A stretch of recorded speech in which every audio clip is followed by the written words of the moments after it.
Around us pure. इस word का मतलब क्या होता है? Is matter around us pure, कि हमारे तरफ चारों तरफ जो भी मैटर है, जो भी सब्सटेंस है, क्या वह प्योर है, क्या वह शुद्ध है कि नहीं है।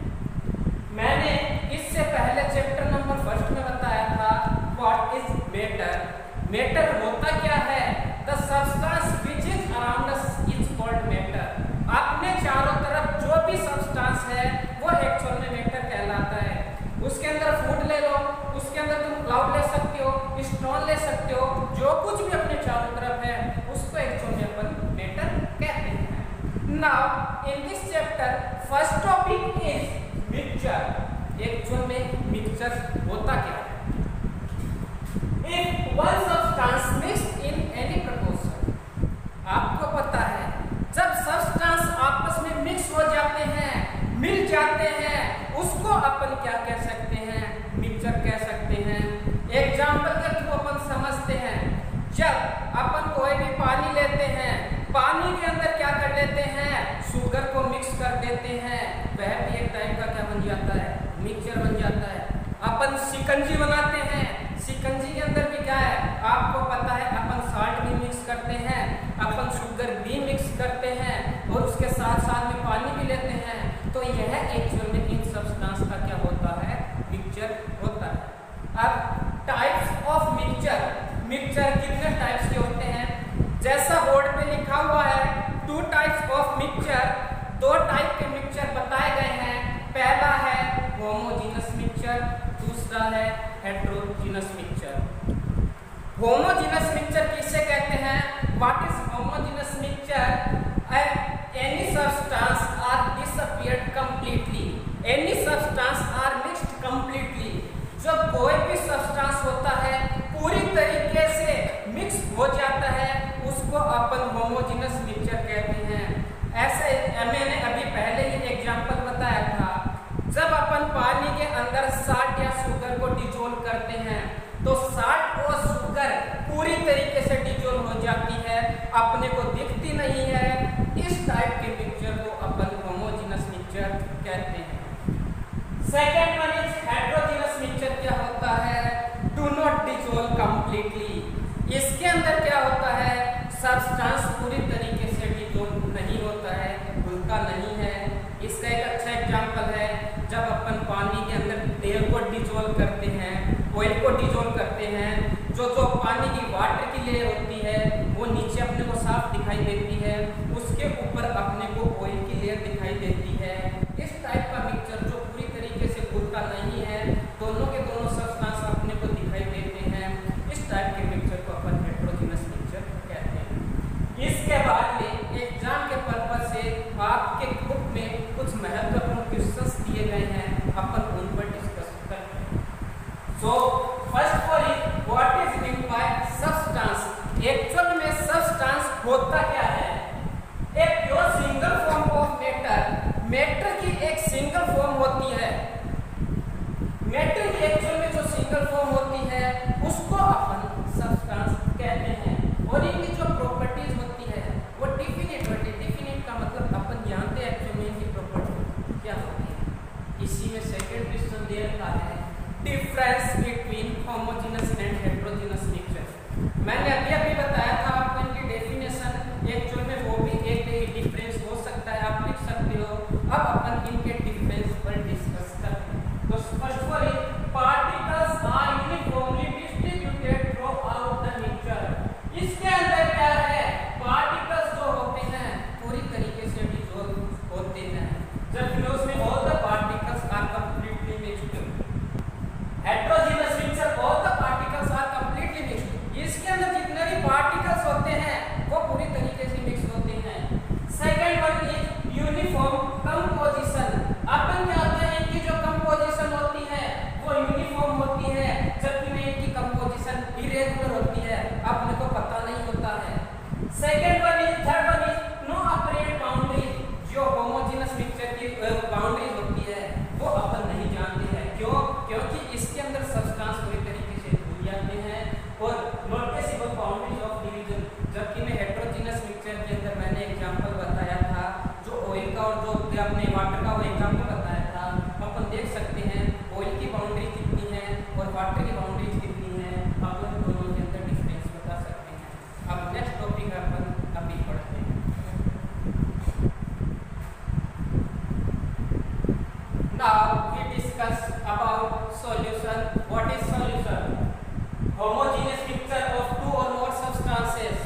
के मिक्सचर को भी अपन एलॉयज कह सकते हैं। फॉर एग्जांपल जो ब्रास होता है, ब्रास का हिंदी में मीनिंग होता है पीतल। अब पीतल के दो सब्सटेंस से मिलकर बनता है। इसके अंदर जो जिंक होता है वो 30% होता है, कॉपर 70% होता है। इन दोनों को मिला देते हैं तो यह भी एक प्रकार का क्या हो जाता है, मिक्सचर हो जाता है। इनके मिलने से अपने ब्रास पीतल बन जाता है। Now we discussed properties of a solution. Solution की एक्चुअल में प्रॉपर्टीज क्या क्या होती है। So first of all it is homogeneous mixture. यह एक प्रकार का होमोजेनस मिक्सचर होता है। Second one is particles of a solution. इस सॉल्यूशन के जो सॉल्यूट और सॉल्वेंट के मिलने से सॉल्यूशन बनता है, इसके जो पार्टिकल्स होते हैं उनकी साइज बहुत ही ज्यादा कम होती है, smaller than 1 nanometer in diameter. 1 nanometer से भी कम होती है। इसका मतलब आप समझ सकते हैं, आपको पता है कि इनके पार्टिकल्स की साइज बहुत ही ज्यादा छोटी होती है। Solute particles can not be separated by the process of filtration. अब अपन इस सॉल्यूशन से सोल्यूट जितने भी पार्टिकल्स होते हैं उनको सिंपल फिल्ट्रेशन प्रोसेस से अलग नहीं कर सकते। इनके लिए अपने को कोई जटिल प्रोसेस अपनानी पड़ती है। आप इसका स्क्रीनशॉट ले सकते हैं, अपन नेक्स्ट टॉपिक पर भी डिस्कस करते हैं।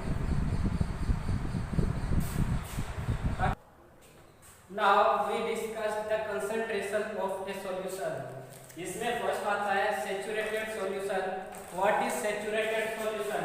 एट एनी पर्टिकुलर टेम्परेचर, किसी भी एक पर्टिकुलर टेम्परेचर पर, तापमान पर, a solution that had dissolved as much solute as it is capable, कि जो अपन ऊपर से सॉल्यूट पार्टिकल्स को डालते हैं वो पूरी तरीके से उस सॉल्यूशन के अंदर डिसॉल्व हो जाता है। ऐसे सॉल्यूशन को अपन सैचुरेटेड सॉल्यूशन कहते हैं। एग्जांपल तुम साल्ट और वाटर वाला ले सकते हो इसमें। अब नाउ अनसैचुरेटेड सॉल्यूशन क्या होता है? If the amount of solute content in A solution is less than saturation level, उसके सैचुरेशन लेवल से, उसके घुलनशील से क्या होता है, जो अपने सॉल्यूट पार्टिकल्स होता है उसके अंदर पूरी तरीके से डिसॉल्व नहीं हो पाता, घुल नहीं पाता, ऐसे सॉल्यूशन को अपन अनसैचुरेटेड सॉल्यूशन कहते हैं। अब कुछ फॉर्मूले हैं उनके ऊपर अपन डिस्कस करते हैं। There are various ways of expressing the concentration of a solution.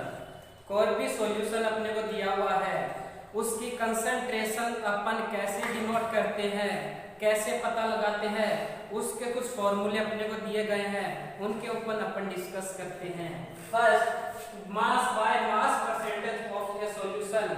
किसी भी चीज का जो मास होता है उसको और उसके मास परसेंटेज को कैसे डिनोट करते हैं, उसका जो फॉर्मूला का होता है मास ऑफ सॉल्यूट आपको दिया हुआ होगा। मास of solution, mass of solution कैसे निकलता है? जब आप सॉल्यूट के मास को सॉल्वेंट के मास को आपस में जोड़ देते हैं, आपस में प्लस कर देते हैं, तो आपका मास ऑफ सॉल्यूशन निकल आता है। इन दोनों को डिवाइड करके अपन यदि 100 से मल्टीप्लाई कर देते हैं तो अपना मास परसेंटेज निकल आता है। Next one is mass by volume percentage of a solution. किसी भी सॉल्यूशन के मास के साथ में उसका यदि अपने को वॉल्यूम परसेंटेज निकालना है तो अपने को सॉल्यूट का मास पता होना चाहिए, सॉल्यूशन की वॉल्यूम पता होनी चाहिए। इन दोनों को आपस में डिवाइड कर देते हैं, साथ में 100 से मल्टीप्लाई कर देते हैं, अपना वॉल्यूम परसेंटेज आ जाएगा। Third one, volume by volume percentage of a solution. यहाँ पर मास का कोई रोल नहीं होता है। सबसे पहले सॉल्यूट की वॉल्यूम का पता होना चाहिए जो आपको क्वेश्चन में दिया हुआ होगा। नेक्स्ट वन इज सॉल्यूशन की वॉल्यूम का पता होना चाहिए। अब इन दोनों को अपन डिवाइड कर देते हैं, 100 से मल्टीप्लाई कर देते हैं, तो अपने उस पदार्थ की वॉल्यूम परसेंटेज अपने पास निकल आएगी। तुम्हारे एग्जाम के पर्पस से इस चैप्टर में जो भी न्यूमेरिकल्स आएंगे उसके पर्पस से तीनों के तीनों फॉर्मूले बहुत ज्यादा महत्वपूर्ण है। मैं इनके न्यूमेरिकल्स अभी करवा रहा हूँ, आप इसका स्क्रीनशॉट भी ले सकते हैं।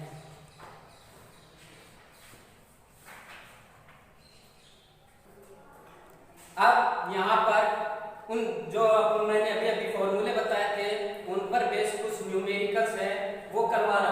तो फर्स्ट क्वेश्चन है ए सॉल्यूशन कंटेन्स, आपको एक सॉल्यूशन दिया गया है किस चीज का, कॉमन साल्ट प्लस वाटर का।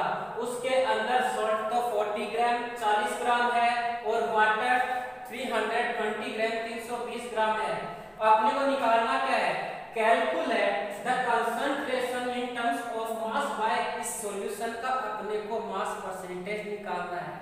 किस तरीके से करेंगे, सारे बच्चे ध्यान से बोर्ड की तरफ देखेंगे। तो सबसे पहले मास of solute,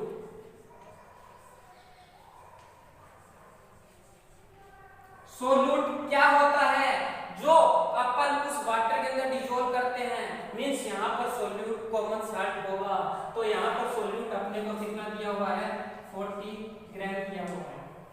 now mass of solvent,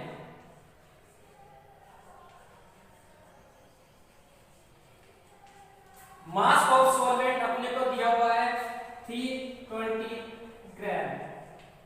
अब अपने को क्या निकालना पड़ेगा, इस पूरे के पूरे सॉल्यूशन का मास अपने को निकालना पड़ेगा। तो यहाँ पे लिखेंगे, इसलिए मास ऑफ सॉल्यूशन, किसी भी सॉल्यूशन का मास निकालने के लिए अपने को क्या करना पड़ता है, मास of solute plus mass of solvent.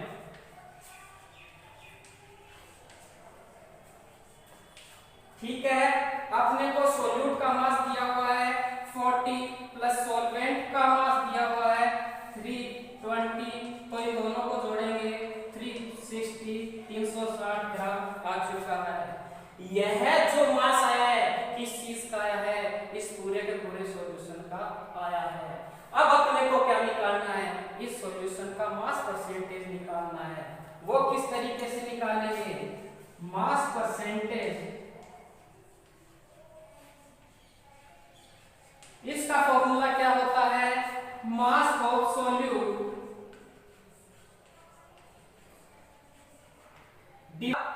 Divide by mass of solution into 100। ठीक है, मास ऑफ सॉल्यूट अपने को कितना दिया हुआ है 40, अपन ने भी मास ऑफ सॉल्यूशन निकाला था 360 इनटू 100।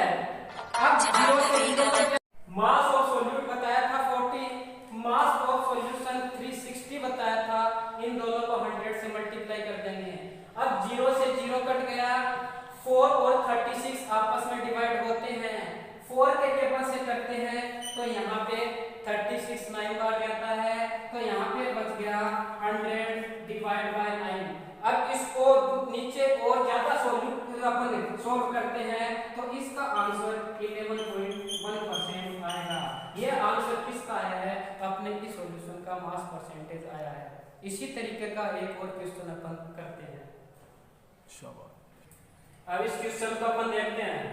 एक सैचुरेटेड सॉल्यूशन दे रखा है, सोडियम क्लोराइड इसमें सॉल्यूट का काम करेगा, वो अपने को 36 ग्राम दे रखा है। पानी के अंदर, वाटर के अंदर डिसॉल्व, वाटर क्या है, सॉल्वेंट का काम करेगा, 100 ग्राम दे रखा है।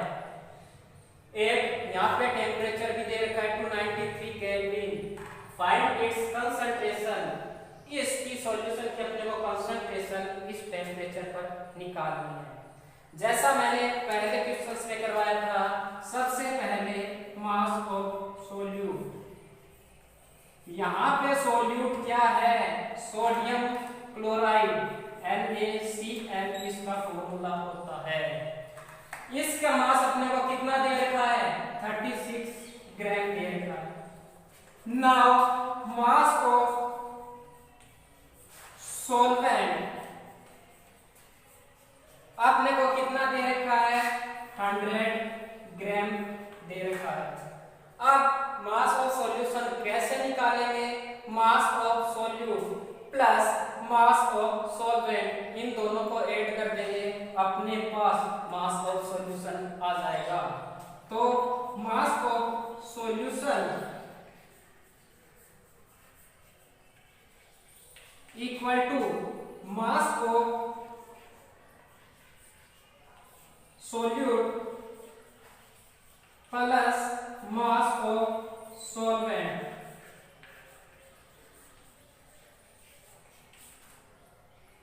इक्वल टू, अपने को मास ऑफ सॉल्यूट कितना दे रखा है 36 gram plus mass of solvent कितना दे रखा है 100 ग्राम।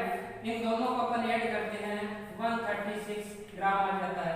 आप जल्दी से इसका स्क्रीनशॉट ले लीजिए, फिर आगे करते हैं अपन। ये आ गया अपना। अब अपन क्या करना है, अपने को इसकी कंसंट्रेशन निकालनी है, तो मैं यहां पर कंसंट्रेशन निकाल देता हूं। तो concentration of a solution equal to mass of solute divide by mass of solution into 100। अब मास ऑफ सॉल्यूट अपने को दे रखा है 36 ग्राम, मास ऑफ सॉल्यूशन अपने पास आया था 136 इंटू 100। अब इसको अपन 2 से डिवाइड करेंगे। 2 से डिवाइड करने के बाद में 68 आता है, यहाँ पर 18 आता है। दोबारा 2 से डिवाइड करेंगे, यहाँ पर 9 आता है और यहाँ पर 34 आता है। अब इसको अपन दोबारा डिवाइड करते हैं तो अपने पास 900 डिवाइड बाय 34, और इसको और ज्यादा अपन सॉल्यूशन देंगे इसका तो 26.47%। ये 26.47% क्या है, इस सॉल्यूशन की कंसंट्रेशन है। दोबारा एक बार अपन डिस्कस कर लेते हैं।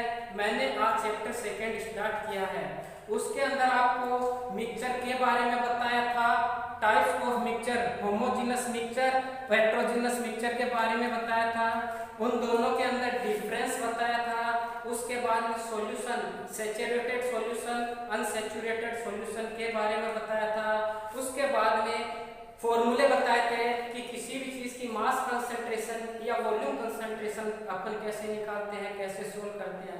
अभी भी यदि आप इसका स्क्रीनशॉट भी ले सकते हैं, उसके बाद में भी प्रॉब्लम है तो आप मेरे पर्सनल नंबर पर या ग्रुप में अपनी प्रॉब्लम का सॉल्यूशन पा सकते हैं। Thank you.